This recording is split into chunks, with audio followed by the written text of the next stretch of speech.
सम्राट अशोक इंडिया के महान सम्राट थे। उनकी कहानी साहस, बुद्धिमत्ता और परिवर्तन की है। उनका जन्म 304 ईसा पूर्व में पाटलिपुत्र में हुआ था। यह शहर मौर्य साम्राज्य की राजधानी था, जो उस समय का सबसे शक्तिशाली साम्राज्य था। उनके पिता सम्राट बिंदुसार मौर्य वंश के शासक थे। बिंदुसार ने अपने साम्राज्य को मजबूत और विस्तारित किया था। अशोक एक ब्रेव और महत्वाकांक्षी राजकुमार थे। वे हमेशा अपने लक्ष्य को पाने के लिए दृढ़ संकल्पित रहते थे।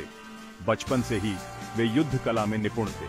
उन्होंने तलवारबाजी, घुड़सवारी और युद्ध की अन्य तकनीकों में महारत हासिल की। अशोक के कई भाई थे, लेकिन उनमें से वे सबसे योग्य थे। उनकी योग्यता और साहस ने उन्हें अपने भाइयों से अलग किया। उनकी बुद्धिमत्ता और लीडरशिप क्वालिटीज ने उन्हें अलग दिखाया। वे हमेशा अपने साथियों और अनुयायियों के लिए एक प्रेरणा स्रोत रहे। युवा अशोक ने अपने पिता के किंगडम के विस्तार में इंपॉर्टेंट भूमिका निभाई।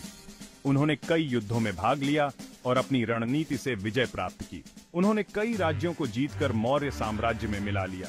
उनकी वीरता और साहस ने उन्हें एक महान योद्धा के रूप में प्रसिद्ध किया। उनकी वीरता और स्ट्रैटेजी ने उन्हें एक महान योद्धा के रूप में प्रसिद्ध किया। वे हमेशा अपने सैनिकों के साथ खड़े रहते थे और उन्हें प्रेरित करते थे। अशोक एक कुशल एडमिनिस्ट्रेटर भी थे। उन्होंने अपने शासनकाल में कई सुधार किए और अपने राज्य को समृद्ध बनाया। उन्होंने अपने शुरुआती शासनकाल में ही मैनी इंपॉर्टेंट पॉलिसीज लागू की। उनकी नीतियों ने समाज में शांति और समृद्धि लाई। सम्राट बिंदुसार की मृत्यु के बाद अशोक और उनके भाइयों के बीच उत्तराधिकार के लिए संघर्ष शुरू हो गया। यह संघर्ष केवल सत्ता के लिए नहीं था, बल्कि मौर्य साम्राज्य के भविष्य के लिए भी था। हर भाई अपनी ताकत और रणनीति का प्रदर्शन कर रहा था, जिससे राजमहल में तनाव और बढ़ गया। अशोक ने अपने सभी भाइयों को हराकर मौर्य साम्राज्य का सम्राट बना। यह विजय केवल एक राजनीतिक जीत नहीं थी, बल्कि अशोक की नेतृत्व क्षमता और उसकी दृढ़ता का प्रमाण भी थी। सम्राट बनने के बाद अशोक ने अपने राज्य को एकजुट करने और उसे मजबूत बनाने के लिए कई महत्वपूर्ण कदम उठाए। सम्राट बनने के बाद अशोक ने अपनी एम्बिशंस को पूरा करने के लिए कई सैन्य अभियान चलाए। उन्होंने अपने साम्राज्य का विस्तार करने के लिए दूर दूर तक युद्ध किए। उनकी सेना ने कई क्षेत्रों को जीतकर मौर्य साम्राज्य की सीमाओं को और भी विस्तृत किया। उन्होंने कलिंग, जो आज का ओडिशा है, पर आक्रमण किया, जो एक शक्तिशाली और इंडिपेंडेंट राज्य था। कलिंग का युद्ध अशोक के लिए एक महत्वपूर्ण चुनौती थी, क्योंकि यह राज्य अपनी स्वतंत्रता और शक्ति के लिए प्रसिद्ध था। कलिंग युद्ध अशोक के जीवन का एक टर्निंग पॉइंट साबित हुआ। इस युद्ध में दोनों पक्षों के हजारों सैनिक मारे गए। युद्ध की विभीषिका ने अशोक के मन में गहरा प्रभाव डाला। इस युद्ध में दोनों पक्षों के हजारों सैनिक मारे गए। युद्ध के बाद का दृश्य अत्यंत भयावह था। हर तरफ केवल विनाश और मृत्यु का मंजर था। युद्ध के बाद अशोक ने युद्ध के मैदान का दौरा किया। उन्होंने अपने सैनिकों की वीरता और बलिदान को देखा, लेकिन साथ ही उन्होंने निर्दोष लोगों की मौत और विनाश को भी देखा। वहां का दृश्य देखकर उनका हृदय द्रवित हो गया। उन्होंने महसूस किया कि उनकी महत्वाकांक्षाओं ने कितनी जानें ली हैं और कितना विनाश किया है। उन्हें अपनी महत्वाकांक्षाओं पर पछतावा हुआ। उन्होंने सोचा कि क्या यह सब वास्तव में आवश्यक था। इस युद्ध ने अशोक के जीवन को एक नया मोड़ दिया और उन्हें शांति और अहिंसा के मार्ग पर चलने के लिए प्रेरित किया। कलिंग युद्ध की भयावहता ने अशोक को अंदर तक हिलाकर रख दिया। उन्होंने युद्ध के बाद के दृश्यों को अपनी आंखों से देखा। लाशों के ढेर, घायलों की चीखें और विधवाओं और अनाथों का रोना। इस भयानक दृश्य ने अशोक के हृदय में एक बड़ा परिवर्तन ला दिया। उन्हें एहसास हुआ कि युद्ध से सिर्फ विनाश और दुख ही फैलता है। उन्होंने प्रण लिया कि वे फ्यूचर में कभी युद्ध नहीं करेंगे। इसके बजाय वे प्रेम, करुणा और अहिंसा के मार्ग पर चलेंगे। अशोक का यह परिवर्तन हिस्ट्री में एक अनोखी घटना है। एक शक्तिशाली सम्राट का हृदय परिवर्तन और अहिंसा का मार्ग अपनाना एक एक्स्ट्रॉर्डिनरी घटना थी। कलिंग युद्ध के बाद अशोक ने अपने जीवन में एक नया चैप्टर शुरू किया। उन्होंने युद्ध और हिंसा को छोड़ दिया और धम्म यानी धर्म के मार्ग पर चलने का संकल्प लिया।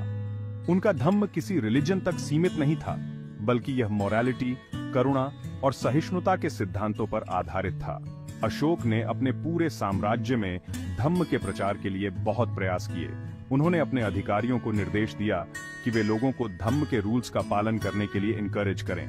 उन्होंने धम्म के प्रचार के लिए शिलालेख बनवाए, जिन्हें अशोक के स्तंभ के रूप में जाना जाता है। इन स्तंभों पर धम्म के प्रिंसिपल्स लिखे जाते थे। Section 5 अशोका's embrace of Buddhism, a new path of peace। Ashok ने बुद्धिज्म को अपना लिया और उसे अपने जीवन का रास्ता बनाया। उन्होंने बुद्धिज्म के प्रचार के लिए बहुत एफर्ट्स किए।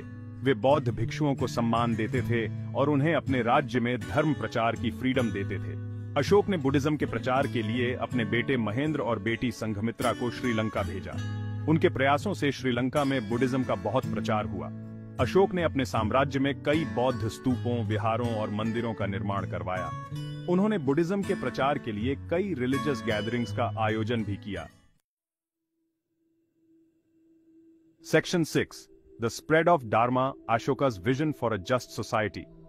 अशोक का धम्म केवल रिलीजियस सिद्धांतों तक सीमित नहीं था, बल्कि यह एक व्यापक सामाजिक और नैतिक व्यवस्था स्थापित करने का प्रयास था। उन्होंने अपने शिलालेखों में अहिंसा, सत्य, दया, क्षमा और सभी प्राणियों के प्रति करुणा जैसे वैल्यूज पर जोर दिया। उन्होंने जाति व्यवस्था, एनिमल सैक्रिफाइस और अदर सामाजिक बुराइयों का विरोध किया। उन्होंने सभी धर्मों के प्रति टॉलरेंस की नीति अपनाई। अशोक का मानना था कि धम्म के पालन से ही समाज में पीस और हार्मनी स्थापित हो सकता है। Section 7 Ashoka's edicts inscribing morality on pillars of stone. The legacy of Emperor Ashoka, one of India's greatest rulers, is immortalized through his edicts. These inscriptions are not just mere writings, but a reflection of his vision and governance. Ashok ने अपने साम्राज्य में धम्म के प्रचार के लिए शिलालेखों का बहुत यूज किया। उन्होंने अपने संदेशों को जनता तक पहुंचाने के लिए पत्थरों पर खुदवाया। ये शिलालेख चट्टानों, स्तंभों और गुफाओं की दीवारों पर इंग्रेव्ड होते थे। इन शिलालेखों में अशोक ने अपने धम्म के सिद्धांतों को स्पष्ट रूप से व्यक्त किया। इन शिलालेखों में अशोक ने अपनी पॉलिसीज, धम्म के सिद्धांतों और जनता के लिए अपने मैसेजेस का उल्लेख किया है। उन्होंने अहिंसा, सहिष्णुता और करुणा जैसे मूल्यों को बढ़ावा दिया। अशोक के शिलालेख एंशिएंट भारत के इतिहास और संस्कृति के इंपॉर्टेंट सोर्सेज हैं। ये शिलालेख हमें उस समय की सामाजिक, धार्मिक और राजनीतिक स्थिति के बारे में जानकारी देते हैं। ये शिलालेख अशोक के व्यक्तित्व, उनके विचारों और उनके शासनकाल की जानकारी देते हैं। अशोक ने अपने शासनकाल में धम्म के सिद्धांतों को अपनाया और उन्हें अपने साम्राज्य में फैलाया। अशोक के शिलालेखों की खोज 18वीं शताब्दी में हुई थी। इन शिलालेखों की खोज ने इतिहासकारों को प्राचीन भारत के बारे में नई जानकारी प्रदान की। इन शिलालेखों का अध्ययन करके इतिहासकारों ने अशोक के शासनकाल और उस समय के भारत के बारे में वैल्यूएबल जानकारी प्राप्त की है। इन शिलालेखों ने हमें अशोक के धम्म के सिद्धांतों और उनके शासनकाल की नीतियों के बारे में गहराई से समझने में मदद की है। अशोक के शिलालेख आज भी हमारे लिए प्रेरणा का स्रोत हैं और हमें उनके महान कार्यों की याद दिलाते हैं। Section 8 public works and social welfare, Ashoka's enduring legacy. Ashoka ने अपने साम्राज्य के लोगों के कल्याण के लिए कई इंपॉर्टेंट कार्य किए। उन्होंने रोड्स, कुओं, हॉस्पिटल्स और रेस्टिंग प्लेसेस का निर्माण करवाया। उन्होंने सिंचाई व्यवस्था में सुधार किया और एग्रीकल्चर को बढ़ावा दिया। उन्होंने ट्रेड एंड कॉमर्स को प्रोत्साहित करने के लिए कई कदम उठाए। अशोक ने एजुकेशन के प्रसार पर भी स्पेशल ध्यान दिया। उन्होंने अपने साम्राज्य में कई स्कूल्स और यूनिवर्सिटीज की स्थापना की। अशोक का मानना था कि एजुकेशन से ही समाज का विकास पॉसिबल है। Section 9 अशोका's influence beyond the Mauryan Empire, a beacon of peace। Ashok का प्रभाव केवल उनके साम्राज्य तक ही सीमित नहीं था, बल्कि यह नेबरिंग कंट्रीज तक भी फैला। उनके शिलालेखों और दूतों ने धम्म के मैसेज को दूर दूर तक पहुंचाया। श्रीलंका, बर्मा, थाईलैंड और अदर दक्षिण पूर्व एशियाई देशों में बुद्धिज्म के प्रसार में अशोक का इंपॉर्टेंट योगदान था।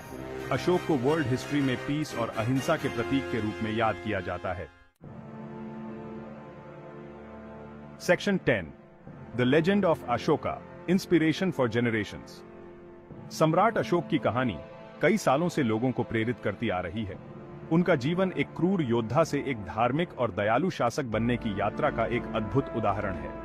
अशोक की कहानी हमें सिखाती है कि सच्ची महानता युद्ध और जीत में नहीं, बल्कि प्रेम, करुणा और अहिंसा में है। उनका जीवन दिखाता है कि कैसे एक व्यक्ति अपने कर्मों से इतिहास की धारा को बदल सकता है। Section 11 Conclusion Ashoka's timeless message of peace and compassion। सम्राट अशोक का जीवन और उनकी टीचिंग्स आज भी उतनी ही इंपॉर्टेंट हैं जितनी कई साल पहले थीं। उनका संदेश प्रेम, करुणा और अहिंसा का संदेश है।